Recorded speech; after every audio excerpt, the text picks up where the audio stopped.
I think the most critical thing first is to celebrate the partnership with the State Department and Treasury, at least the US government and UNDP on this subject. It's not the only instance where we cooperate. We cooperate on many things, including on elections, on issues around energy, issues on HIV/AIDS, PEPFAR and all of those. On anti-corruption, I think this is an important dimension of what we hope is a growing partnership to address issues of illicit finance, and then to connect them to the bigger agenda within the continent in ways that complement, but also allow the US government to see substantive results. In a discourse that UNDP and the African Union have been engaged in for several decades, many times with a bit of frustration, but sometimes with a bit of hope and ambition. So perhaps one of the biggest attractions we think that this partnership can bring is to leverage the political leadership that sometimes is quite missing. In terms of addressing the issues in Africa, because all the normative instruments exist. The AU Convention is even much more comprehensive than the UN Convention. So the biggest challenge we found is the political leadership. So our hope is that through the Partnership for Illicit Finance, that we can leverage the political will and commitment and engagement that allows us to address all the many issues that are on the agenda for Africa and to find substantive results. So we think that this meeting is actually the first step in this, what should be hoped for, a broad-based conversation to address this challenge. At the time that the White House summit took place, the Mbeki panel report had not been released. And so the strategic agenda made a lot of sense to focus on illicit finance. Since the Mbeki panel released this report, that is the main currency of discourse in Africa today. And so there's a lot of complementarity and overlap. So while this meeting is under the auspices of the Partnership for Illicit Finance, there's no platform in Africa today where you would discuss illicit finance and people don't add issues of illicit financial flow. So the opportunity, and that's the way I see it, UNDP, the opportunity we have together is to use the framework of partnership on illicit finance and embed in a broader continental aspiration and effort to address issues of flows as well, in ways that allow both the realization of the anticipated results on illicit finance, but also allow the continent to meet the development aspirations that are now encapsulated in the Sustainable Development Goals. So there will be no platform in Africa where you can create a strict dichotomy. So our opportunity is to weld them in ways that allow a clear meeting of objectives, that allow this partnership to succeed, but also in the broader spirit of cooperation between the US government and Africa to realize those bigger agenda as well. When I hear President Obama talk about energy for Africa, all the grand opportunities for Africa and transparency and governments, in Africa the discourse is inherently connected together. Right. So we look forward to this engaging partnership together. When we looked at the MDGs, the biggest challenge we found in terms of realizing the MDGs was the mixed results that many countries generated. And those mixed results were essentially linked to governance challenges. And I think that Walid made an excellent point, you yourself, Lisa, as well, in terms of the weaknesses in the capacity of institutions to address the systematic corruption and other challenges that we found in the continent.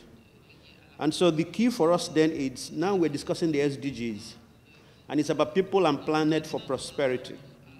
And the logic is to leave no one behind. How can we mobilize the people and planet for prosperity and not leave people behind if we don't address issues of illicit finance? Right. But not just addressing the issues of illicit finance, if we don't address the issues of financing for development. Because they're interconnected. So you address the illegal parts, you address the licit and illicit, and then you raise the resources you need to finance development. And the biggest challenge we see in Africa today is the revolution of expectations. That young people want the government to deliver. The population growth is outstanding. The projections are even much higher. So a young person that leaves school today has aspirations. They watch CNN, they see movie stars in the United States, they see their peers in different parts of the world, and they say to themselves, why should my own life be different? So this revolution of expectation, the challenge of our institutions, the inability of governments, is making young people to respond in different ways. One of the ways they are responding is they are crossing the Atlantic. They're taking long journeys. Even now that is heavy snow, different parts of Europe into Russia, Norway to Europe. Or they are saying, you know what, this government is targeted against us, so let's bring the system down. And so you have violent extremism. as a major response by the young people. And the motivations might be different. We UNDP have done studies on violent extremism in Africa. And our conclusions were you can nuance violent extremism in parts of Middle East and North Africa from violent extremism in Africa.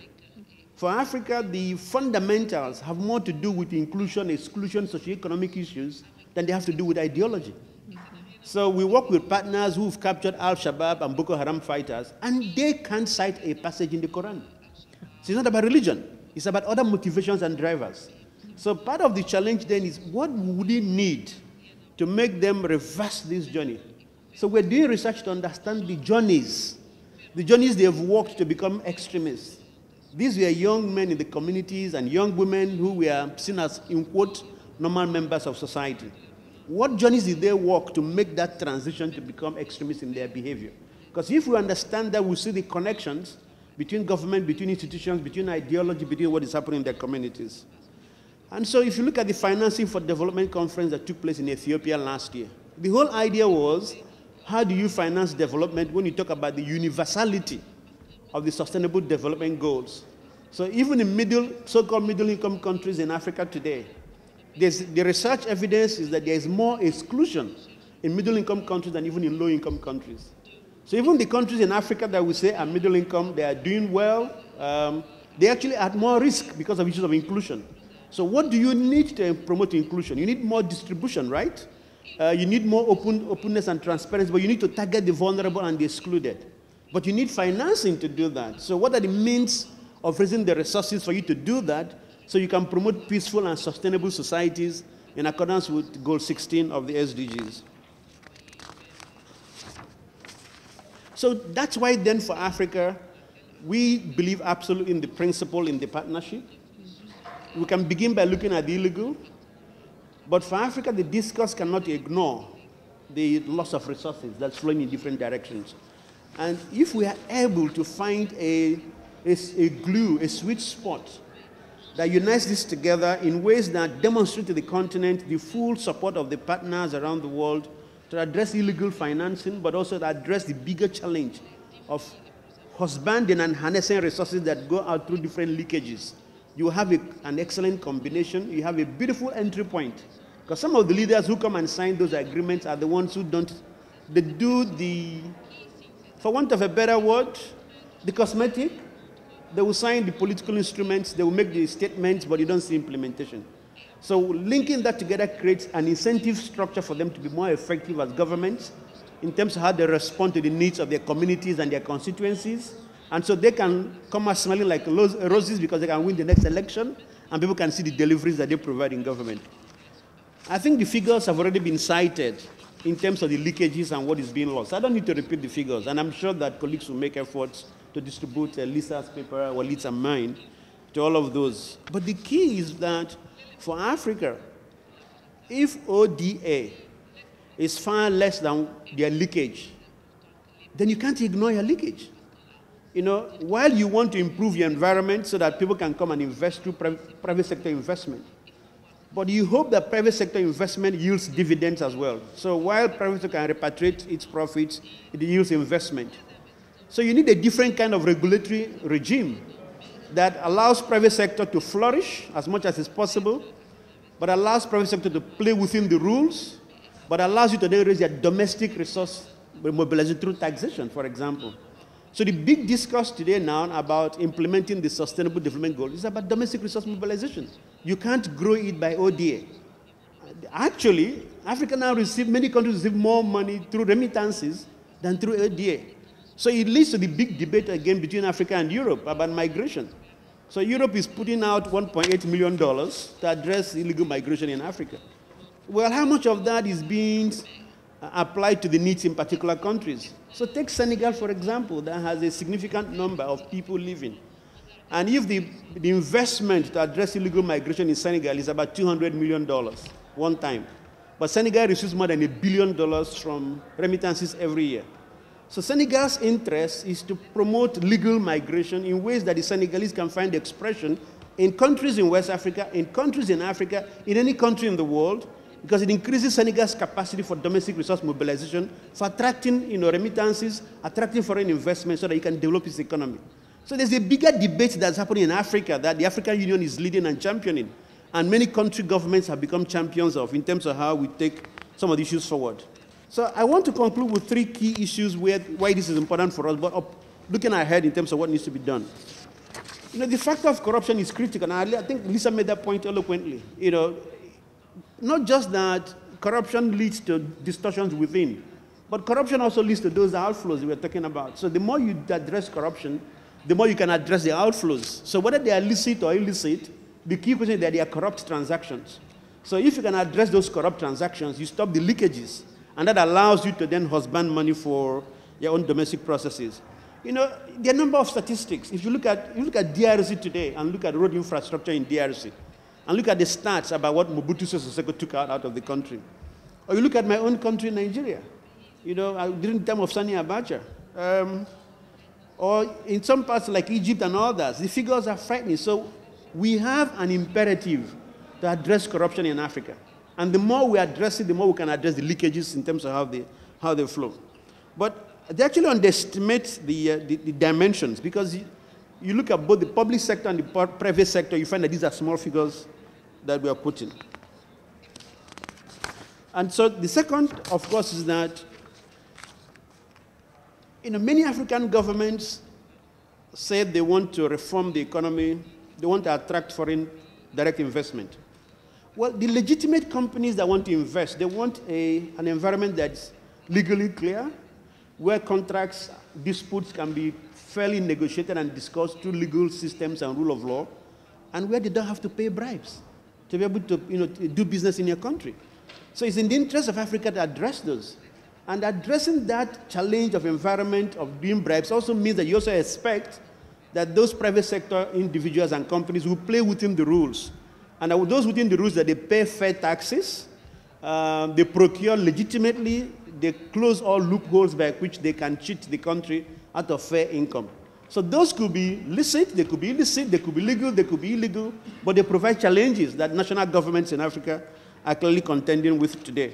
And so both the OECD and African Union have done a tremendous amount of work in trying to address this issue. Then the third dimension, of course, is the capacity question. And that's what I see as also another potential area of taking these issues forward with the US government. The capacity challenge is significant in Africa. If it's significant for a country like Senegal or my country, Nigeria, imagine for a country like Central African Republic, where all the talent has emigrated because of war and violence and civil war. So where is the capacity to regulate, to oversee, to hold to account, to even to track and to monitor? So part of this partnership includes, I would recommend, going ahead, so part of this partnership is about us working together to build capacity in critical sectors, in critical countries where we think there's opportunity for tremendous results, where the political leadership is demonstrated for us to work together to address this. And it could be in multiple ways, including exploring placing experts, whether they are African diaspora experts in critical ministries, or experience sharing or placing international American expertise to support different ministries, reviewing policies and procedures, and helping them to address them. So then in moving forward, what does this require from all of us? The first is that African Union has adopted Agenda 2063. And that Agenda 2063 has close parallels with the Sustainable Development Goals. And those parallels are about where Africa wants to see itself 50 years from now, but based on 10-year plans. And those 10-year plans need resources to be financed. But African Union is increasing the accountability of political leaders in Africa and asking them to step up to the commitments they've signed and to deliver for them. So, by end of tomorrow, we hopefully will develop some indicative national plans of action. And Lisa has laid out a good timeline of what hopefully the expectations are in working on those plans of action. Well, the advantage UNDP brings is that all of the countries here, UNDP is a major partner of choice for all of the governments that are in this room, plus an additional 46 governments in our regional bureau for Africa. And the advantage is not just to support you in developing the national plans of action, but the institutions that are responsible for implementing the national plans of action are institutions that UNDP works very closely with, from your planning authorities to your internal revenue, from digitizing their capabilities, from tracking to monitoring new tools, from capacity building. All of those are Part of those one-year results should be clear benchmarks of what the countries can do together, hopefully with technical support from UNDP, because we are present in each of your countries. Building the capacity of the staffing, setting up the critical departments that do the tracking, the analysis, the monitoring that are needed, building those capacity. But, you know, building on the expertise, the technology, the capability that the US government can offer. So whether it's in terms of equipment, in terms of training, in terms of, you know, financing, to support this country to develop not just the clear plans, but to support them through that implementation, but through a multilateral agency that offers openness and transparency for them to implement on those initiatives. You know, for us as UNDP, we are working on many initiatives right now. One of the key initiatives we are working on is a program to prevent and respond to violent extremism, precisely for the points that I have made. And we're working in 12 countries. Some of them are present here: Mauritania, Senegal here, Niger, Chad, Mali, Nigeria, Cameroon, Uganda, Kenya, Somalia, Tanzania, and a few others. And the key is, if we can begin to spot the signs of that transition, is it possible to prevent it before it gets to the extreme? If we can begin to build confidence between communities and security agencies, can communities trust security agencies enough so that a mother whose son is showing signs of a different behavior can walk up to the police station and say to the police, "We have a problem, my son is behaving queer, can you help?" Now, if the police is perceived as corrupt, if the police is perceived as engaged in illegal behavior, that trust is not possible. So strengthening those issues, can we support faith communities to transform their governance structures and streamline their governance structures, so that issues around ransom, kidnapping, illegal and terrorist financing and all of those, you can spot, you can track, you can prevent early enough. You know, together with the African Union in terms of our work together on anti-corruption, issues around domestic tax audits and domestic resource mobilization. So for us as UNDP, we see a tremendous opportunity in this collaboration with the US government. And all we can say is, let's roll up our sleeves, let's do things together. Let's support the countries that are present here to realize all of these objectives. I thank you very much.